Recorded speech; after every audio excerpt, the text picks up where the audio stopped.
Welcome to today's deep dive, and buckle up, because we're heading straight into the 1970s for a true crime story that I think you'll find really unsettling. It's the case of Herbert Mullin. This guy went from, popular high school kid, he was even voted most likely to succeed, to a full-blown serial killer, terrorizing Santa Cruz, California. Yeah, and you know what's really unsettling about Mullin's case? It's the motive. Unlike your typical serial killer, driven by power or lust or control. This guy, he actually believed that the murders he committed, and he committed 13 of them between 1972 and 1973, that these murders would somehow prevent massive earthquakes. Whoa, okay, so that's a new one for me. I've never heard that motive before. What was going on in Santa Cruz at that time? Was it just something in the water? That's kind of strange you should ask that, because Mullin wasn't the only serial killer active in Santa Cruz at the time. Edmund Kemper, you might have heard of him, the co-ed killer. He was active during the same time period. Oh, wow. So you can imagine the fear and the uncertainty gripping this community with not one but two active serial killers. Right. I mean, no wonder the media at the time dubbed Santa Cruz the murder capital of the world. Jeez. I mean, that's insane. And, to make things even creepier, Kemper, who was already in custody, when Mullin was apprehended, he had this really chilling observation about Mullin. He called him a maniac, basically. And he pointed out, a stark difference in their methods. Kemper was very meticulous. He planned out his crimes, whereas Mullin's killings, they seemed random and chaotic, just driven by this really profound state of psychosis.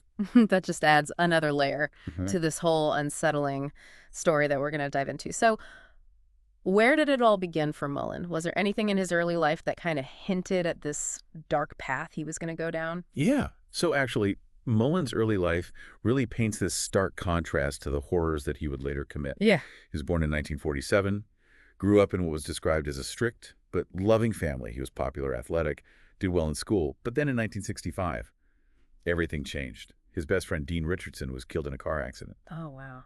I mean, losing a best friend at such a young age, that's got to be devastating. It really seems like that was the turning point in Mullin's life, his grief. It manifested in these really unsettling ways, like he built a shrine to Dean in his room, and he just became increasingly consumed by ideas of telepathy, reincarnation, all sorts of conspiracy theories. That's a strange and disturbing turn of events. Do we know if he had any history of mental illness before this? There's no clear record of mental illness before this tragedy, but in his early 20s, we start to see classic symptoms of schizophrenia emerge.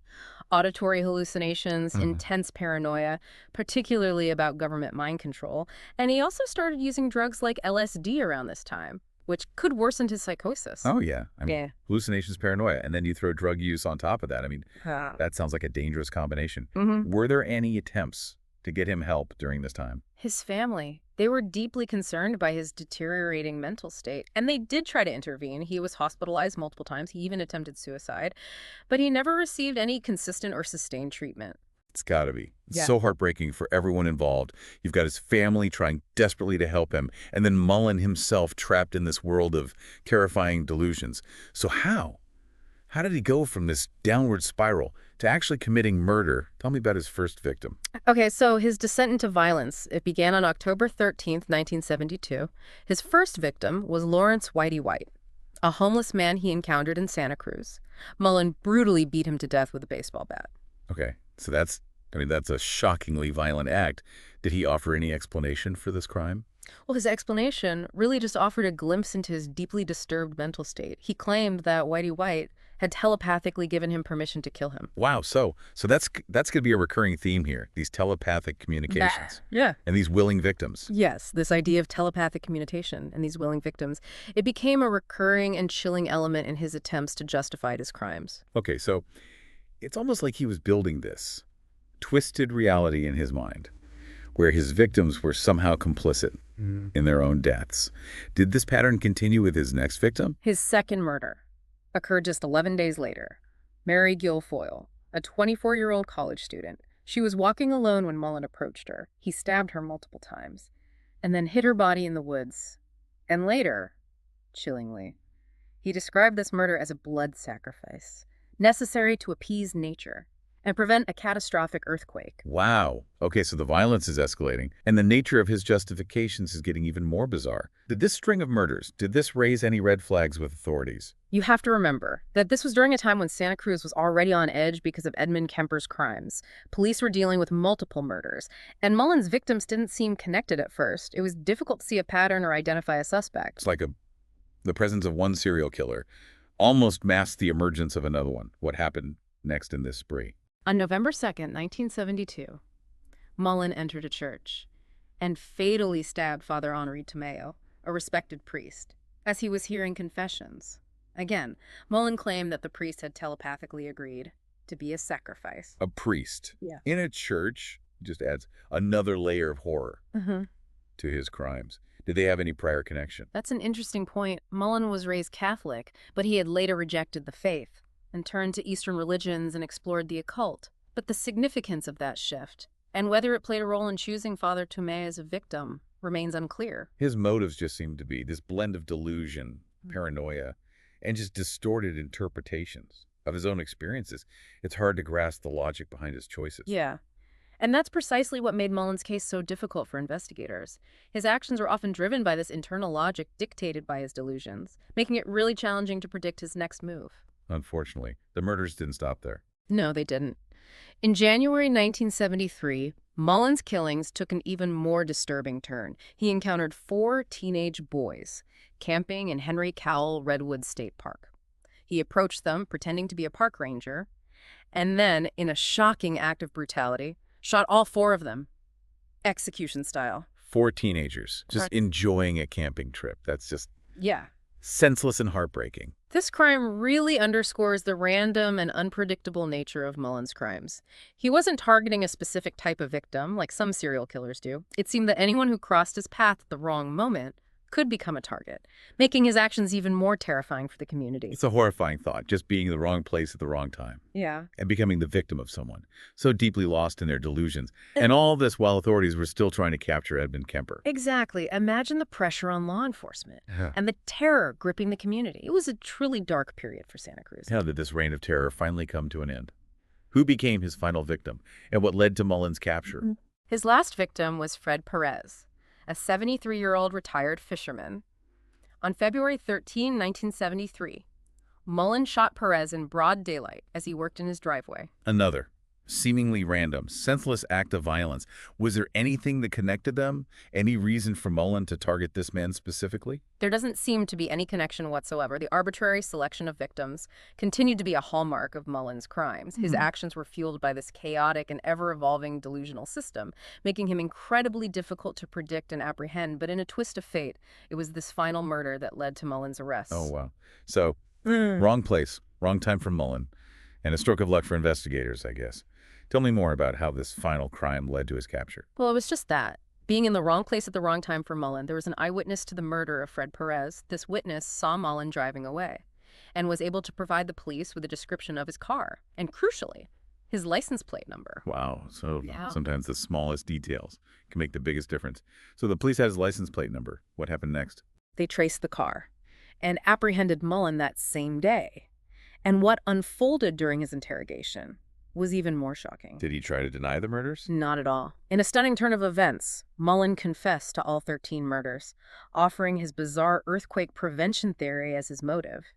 He detailed his belief that these killings were necessary sacrifices to appease nature and prevent California from sinking into the ocean due to a catastrophic earthquake. I just it's almost unbelievable, especially for someone who tried to cover his tracks in the past. His confession really speaks volumes about the powerful grip of his delusions. In his mind, he truly believed he was acting on a higher purpose, that his killings were not only justified, but essential.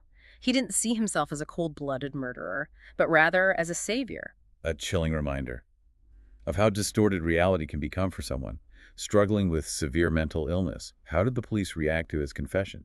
Were they convinced by his explanations? Well, they were stunned by his confessions.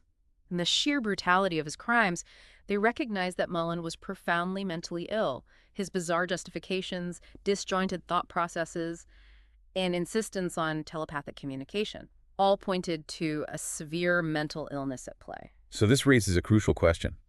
If he was clearly mentally ill, How did his trial unfold? Was he considered legally insane? And that's where things get even more complex. We'll delve deeper into the trial and its implications in the next part of our deep dive. Okay, so we've laid out this really disturbing series of events. A seemingly normal childhood, the tragic loss of a best friend, and then this descent into mental illness, and ultimately the escalation to those brutal murders. Yeah. Now we're at the trial. Knowing what we do about Mullin's mental state, did he plead insanity? Yes. The defense argued that Mullin was legally insane at the time of the murders. They highlighted his history of schizophrenia, his delusions about earthquakes, his claims of telepathic communication with victims as evidence that he couldn't distinguish right from wrong. Given the extent of his delusions, that sounds like a strong defense. How did the prosecution counter that? Well, the prosecution, they had a difficult task for sure, but they chose to focus on Mullin's actions, leading up to and during the murders. They argued that his attempts to cover his tracks, like hiding bodies, switching weapons, even taking on a false identity at times, showed a degree of planning and awareness. That just contradicted an insanity defense. So their argument was basically that, despite his delusions, Mullin still understood that what he was doing was wrong, and he took steps to avoid the consequences. Exactly. They maintained that Mullin's actions demonstrated an awareness that his crimes were illegal, and that he needed to avoid being caught. It's a fascinating legal strategy, especially considering all the evidence pointing to his mental illness. How did Mullin himself behave during the trial? Did his behavior help or hinder his defense's efforts? Let's just say that. Mullin's courtroom demeanor did not make things easy for his attorneys. He frequently interrupted the proceedings, often to correct what he perceived as inaccuracies about the details of his crimes. He even used his time on the stand to deliver these unsolicited lectures on his conspiracy theories. Oh, wow. So he's actively participating, but in a way that probably undermined his own defense. What was the atmosphere in the courtroom like during these outbursts? Just picture this. A courtroom, everyone on edge. This man accused of 13 brutal murders is on the stand, but instead of focusing on his legal defense, he's more concerned with expounding on his bizarre earthquake theories. And correcting perceived factual errors in the testimony must have been chaotic and unnerving for everyone present. I can only imagine the frustration of his legal team. It's a stark reminder that, even within the structured environment of a courtroom, mental illness can be really unpredictable and incredibly difficult to navigate. So after all of this, what was the jury's verdict? The jury, they face an incredibly difficult decision. After 3 days of deliberation, they found Herbert Mullin legally sane and guilty of 2 counts of first-degree murder and 8 counts of second-degree murder. Wow. A difficult decision indeed. Did the jury offer any insights into their reasoning or how they reconciled the evidence of his mental illness with the severity of his crimes? Unfortunately, jury deliberations are confidential, so we don't have access to their specific reasoning. Right. But the verdict itself highlights the immense challenge of finding that balance between justice and acknowledging the influence of severe mental illness on an individual's actions.